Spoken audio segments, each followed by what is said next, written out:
अस्सलाम वालेकुम दोस्तों, आज मैं आपको तरीका बता रहा हूँ सैमसंग गैलेक्सी टैब है वेरिजोन लोगो का एमडीएम रिमूव करना, नॉक्स रिमूव करने का सिंपल और आसान तरीका, जो कि बहुत सिंपल है, बहुत इजी है। ना आपको टैबलेट खोलने की ज़रूरत पड़ेगी, ना किसी फाइल की, बस सिस्टम से आपको एक टूल चलाना है और नॉर्मली टैब पे आपको काम करना है। कोई इतना मुश्किल नहीं है, कुछ नहीं है।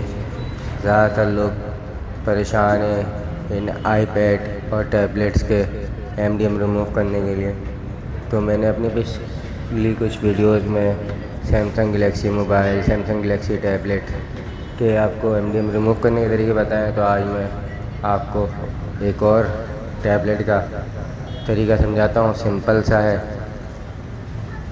वीडियो अच्छी लगे, तरीका अच्छा लगे तो लाइक सब्सक्राइब ज़रूर करिएगा। चलते हैं वीडियो की तरफ।